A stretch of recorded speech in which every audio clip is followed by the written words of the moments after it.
आपका फिर से धन्यवाद। विश्व पुस्तक मेले में हम हैं और कविताओं का पाठ कर रहे हैं और गुरु जी का बहुत धन्यवाद, आप सबका धन्यवाद जो सुनने के लिए बड़े धीरज के साथ मुझे सुन रहे हैं। एक कविता को मैंने लिखा और उसको लिखने के कई कारण हैं। उसके लिखने के कई कारण में से विशेष 2-3 कारण मैं बताऊंगा। पहला कारण ये है उसका कि कुछ लोगों को सचेत करना है कि जिस प्रकार से वो सेवा कर रहे हैं वो असल सेवा नहीं है। दूसरा, कुछ लोगों को जागृत भी करना है जो इनके चंगुलों में फंसे हुए हैं वो वहां से बाहर निकले और वो सच्चाई की राह पर आए। तो मैं पूरी बात में समय नहीं आपका लूंगा, बल्कि मैं चाहूंगा कि मैं इस कविता को पढ़ दूं ताकि जो संदेश है वो डायरेक्ट आप समझ जाएं, आप तक पहुंच जाए। ये तनाव की दवाई नाम की पुस्तक है जिसकी 37वीं कविता यह है, पेज नंबर 48 से शुरू होती है। जी मैं शुरू करता हूँ। प्रचार जैसे बिका हुआ अखबार हो गया, प्रचार जैसे बिका हुआ अखबार हो गया, सेवा करना भी आज एक व्यापार हो गया। सेवा करना भी आज एक व्यापार हो गया। यीशु के चेलों को तो आदेश था, यीशु के चेलों को आदेश था कि वो घर घर जाएं, सुसमाचार सुनाएं, मार्ग में जाएं, 2 कुर्ते ना ले जाएं। यीशु के चेलों को आदेश था कि वो घर घर जाएं, सुसमाचार सुनाएं, मार्ग में जाएं, 2 कुर्ते ना ले जाएं। पर आजकल के स्वयं घोषित बिशप, पास्टर, प्रोफेट और अपोस्टल बड़ी बेशर्मी से ये काम कर रहे हैं। गरीबों को लूट, मसीहत को बदनाम कर रहे हैं। गरीबों को लूट, मसीहत को बदनाम कर रहे हैं। इन लालचियों ने प्रभु के नाम में तेल, नमक, पोस्टर, सब्जी बेचकर मसीहत को व्यापार बना दिया। इन लालचियों ने प्रभु के नाम में तेल, नमक, पोस्टर, सब्जी बेचकर मसीहत को व्यापार बना दिया। इनकी भक्ति सच्ची न रही, इन्होंने इसे कमाई का द्वार बना दिया। इनकी भक्ति सच्ची न रही, इन्होंने इसे कमाई का द्वार बना दिया। और ये मेंबरशिप भी देते हैं, मुझे नहीं पता आपको पता होगा या नहीं, आप देखेगा मेगा जो मिनिस्ट्रीज है उसमें मेंबरशिप है, ये डायमंड, गोल्डन, सिल्वर मेंबरशिप देते हैं।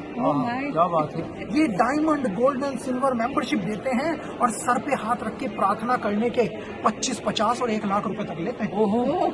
और सर पे हाथ रख के प्रार्थना करने के 25, 50 और 1 लाख रुपए तक लेते हैं। महंगाई बढ़ गई है। और ये यूट्यूब पे छाए हुए हैं, ये यूट्यूब पर छाए हुए हैं, बड़े बड़े टीवी चैनल पर भी आए हुए हैं। अच्छा। ये यूट्यूब पर छाए हुए हैं, बड़े बड़े टीवी चैनल पर भी आए हुए हैं। ऑनलाइन के नाम पर ऐसा जाल फैलाया है, भोले भाले लोगों को बहकाया फुसलाया है। भीड़ जुटाकर ये नारे लगवाते हैं, भीड़ जुटाकर ये नारे लगवाते हैं। आजू बाजू बॉडीगार्ड चला के खुद को सेलिब्रिटी कहलवाते हैं। आजू बाजू बॉडीगार्ड चला के खुद को सेलिब्रिटी कहलाते हैं। ऐसे लगते हैं जैसे फिल्म स्टार जा रहे हैं। हाँ। प्रभु के दास वाली कोई फीलिंग नहीं आती। नौकर वोकर नहीं है। नहीं, वो दास नहीं, वो सेलिब्रिटी कहलाते हैं।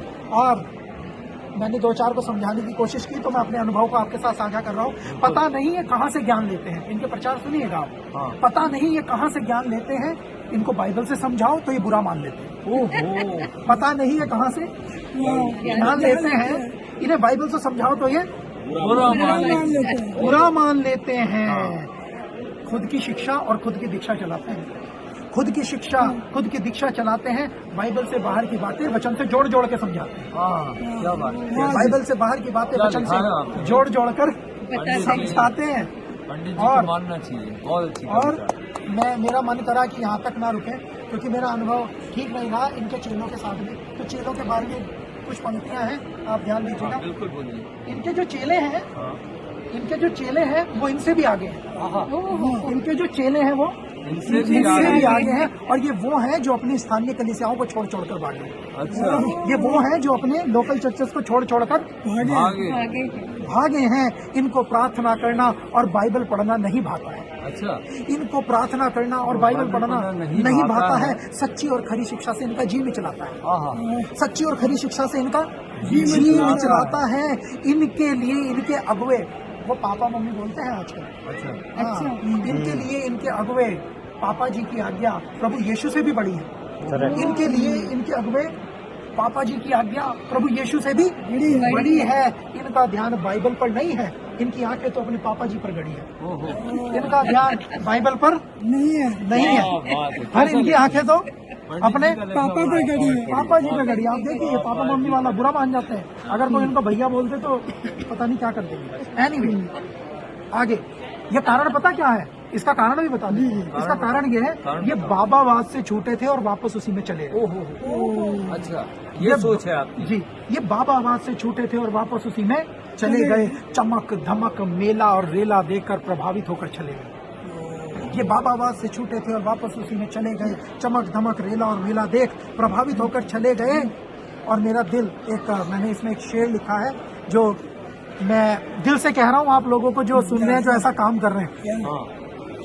शेर पता सुना। नहीं क्यों इंसान खुदा को हर पल आजमा रहा है। पता नहीं क्यों इंसान उस खुदा को हर पल आजमा रहा है। जितना है नहीं उससे ज्यादा अपने आप को दिखा रहा है। जितना खुद है नहीं उससे ज्यादा अपने आप को दिखा रहा है। चर्च के नाम पर दुकानें चला रहा है। चर्च के नाम पर दुकानें चला रहा है। और मैं उनसे यही कहूंगा कि ये अंधा हो चुका है, समझ खो चुका है कि जिसने प्यार किया और जान दी सबके लिए, कि जिसने प्यार किया और जान दी सबके लिए, वो कल यहूदा इस्करियोती को समझ ना आया और आज इनके नहीं आ रहा है। जिसने प्यार किया और जान दी सबके लिए, वो कल यहूदा इस्करियोती को समझ ना आया और आज इनके नहीं आ रहा है। उसने 30 चांदी के सिक्कों में बेचा था उसे। उसने 30 चांदी के सिक्कों में बेचा था उसे, और आज वो इन लोगों के द्वारा रुपए और डॉलर में बेचा जा रहा है। और आज वो इन लोगों के द्वारा रुपए और क्या बात है, डॉलर में बेचा जा रहा है। तो सोल्यूशन क्या है? आइए हम इनके लिए दुआ करें। ये दुआ है सुमित की कि प्रभु आंखें खोले इनकी। ये दुआ है सुमित तो की, हमारी भी है। हम सबकी ये दुआ है कि प्रभु आंखें खोले इनकी और ये जान पाए कि मसीहत मसीह से है, ये कोई व्यापार नहीं है। मसीहत मसीह से है, ये कोई व्यापार नहीं है। ये मसीह के बलिदान को समझना है। ये प्रभु यीशु मसीह के बलिदान को समझना है। यहाँ अपने खुद की नहीं चलानी है, पर बाइबल के सच्चे पैगाम को समझना है। यहाँ